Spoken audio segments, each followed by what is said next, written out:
Now, on 105.9 FM and streaming worldwide on the WMAL app. O'Connor and Company.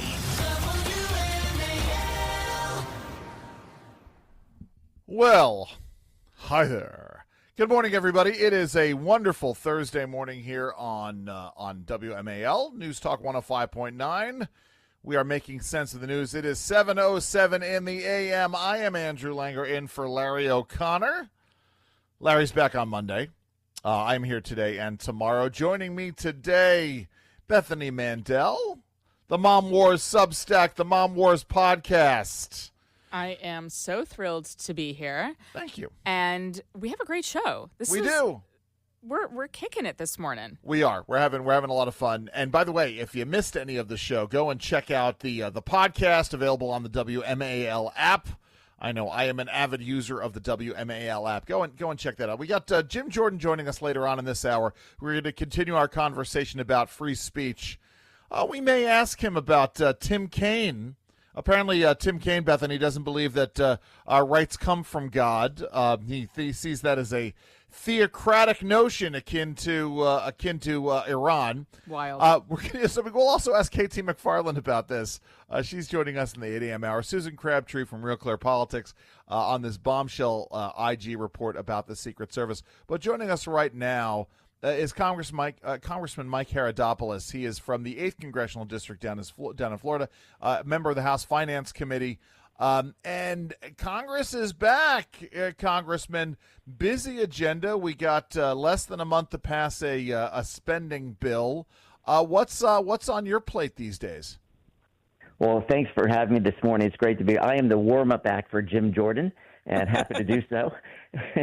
He's done great work in the House, and of course, he's leading our fight to make sure we get to the bottom of the 4 years prior and look at, really opening up the government, making sure it's more accountable and every dollar we spend in a much smarter way. But it is great to be with this morning and great to be back in Washington after spending a sunny month down in Florida with the folks who were kind enough to send me up here. Let me ask you this.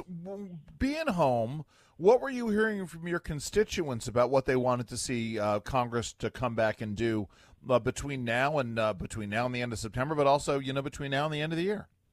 Sure, Andrew. Again, thanks for having me. And I think what's really important is, as you know, the mainstream media was not exactly kind to us the last 8 months. They talked about big tax cuts for the rich or cutting people off of Medicaid. Nothing could be further from the truth. When I went back home, I educated people like, hey, by the way, what was in the big bill? It was the biggest tax cut for seniors ever. We cut taxes on Social Security, actually keeping our promises. And what really thrilled people was the fact that we said that we don't have to pass new laws to actually secure the border. We secured the border by simply enforcing the law. And people are very happy back at home. I probably had 45, 50 meetings. A lot of them were Chamber of Commerce meetings and mixed with Republicans, Democrats, Independents. And they want to know what's going on in Washington because they feel like sometimes they don't get the straight stories from the media. And we had great conversations, and they feel like we're really moving in the right direction in this country. And we've got a lot of work to do over the next few weeks to get this budget passed. But we wanted to really go back home and say, this is what's happening. And isn't it refreshing to have a president who's looking to protect people's lives and stop crime, let alone backing up our campaign promises? So I've got to admit, maybe I'm a rare guy, but back home, I did not get one major piece of criticism. And candidly, no one even talked about the Epstein thing once when I was home. I'm not shocked. Once. It was really interesting. I thought they would. I thought it would be a lot more. It was just not the case. Go ahead, Bethany. I'm sorry. No. I'm going to shoot my shot a little bit and say, Please. I really want to go to see all of the launches that are happening. So you are... I'm in with you, by yeah, the way, so if your office could hook us up, you're chair of the Space Subcommittee, and there's a lot of exciting news brewing from your neck of the woods. Can you share with our listeners all of the amazing things that are bringing America back to space? I love the question, Bethany. Thank you. And by the way, yes, you're both invited, and I will personally get you into Kennedy Space Center because the more people who see this spectacular site off the space coast of Florida will fall in love with NASA. I'm in. We're going. So let me know. I will. If I'm not voting up here, I will be down there because it's great to be home. But here's the thing: isn't it amazing? Did everyone see the Starship launch? Oh yeah, down in Texas. I mean, unbelievable. And it was number 10 was the magic number. That is the key element to make sure we go back to the moon for the first time since 1972. It's called Artemis 2. It takes off this spring. Artemis 3, of course, will put us back actually on the moon. But we're going to have astronauts going around the moon this spring, and we're going to beat the Chinese back to the moon. But more importantly, we're going to be space dominant. What that means is everyone thinks about space, almost like this glorified exploration. No, it is vital for our national defense. Amen. And as you know, my son's in the United States Air Force, and it's essential that people know where the good guys are and the bad guys are. That means satellites, GPS technology. And the president, as we all know, created the Space Force. He knows that the ultimate high ground is in space. You can't be number one on Earth if you're number two in space. And so we're going to beat the Chinese just like we beat the communist Soviets, and it's really exciting to see this happen. Jobs galore where I live on the Space Coast, and we're excited. I'd love to have you see this, and I really hope we can get you down for a night launch. It is unbelievable when these things go off at night, and I'm just thrilled to represent that area and see the space industry really literally take off again. I am so in. I have done so many Google Map things to go to the Kennedy Space Center with my kids. Oh, yeah. So it's amazing. But also one of the things that Trump announced was that he's moving the Space Command to Alabama, which, like, the proximity to me makes a lot more sense than where they were in Colorado Springs. How much impact does that have on the work of what's going on in your district as well? Well, we're the folks who literally launch rockets. It all comes together. You have the rocket propulsion done in places like Mississippi and Alabama. You have the astronaut program in Houston. The element, as you mentioned, moves from Colorado over to Alabama to kind of consolidate those efforts.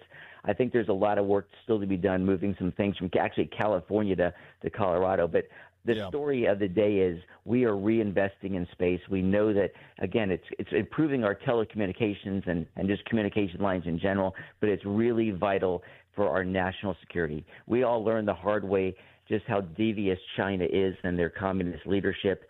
We cannot allow the Chinese to have the upper hand here, and that's why we're going full force. Our chairman is Dr. Babin from Texas. He's a fantastic leader of our science committee. He has chaired the space committee prior to my work, and he is committed to making sure we win this space race once again and enjoy the benefits of not only having the national security, but all of it, just like you and I had the ability to talk today. That all because of satellite technology. Right. Absolutely there, Congressman. We're speaking with Congressman Mike Haridopolos from the Space Coast, the 8th Congressional District of Florida. And real quick, just want to get your thoughts on the announcement yesterday on the vaccine mandate issue in Florida. What are your thoughts there? Well, look, I'm not in line with that for this reason. Yeah. We already have exemptions in Florida. If you do not want to take a vaccine, you have the right to say no, right, for religious beliefs. And Rick Scott, I think, said it well, our former governor, now U.S. Senator. He said, look, that's something where, again, it's a parent's decision. You have that flexibility. And so I thought it was a little bit of grandstanding, candidly. And so if you want to opt out in Florida, you have the ability. Now, in other states, that's a different story. New York and others, you have to do it in order to go to school. But in Florida, you have the flexibility. And so I think it was a little bit of gamesmanship as opposed to that sense. And my wife's a medical doctor. There are more than legitimate vaccines that are important. There are certain ones that maybe we can look at more closely. But in general, I felt like, hey, Florida, let's keep the current schedule. If the parent chooses to opt out, they have every right to. That's what makes us the free state of Florida. And what I appreciate is we're in America, and so the congressman has the right to have his dissenting opinion on this. My wife's a medical doctor as well, Congressman. Thank you so very much for joining us today.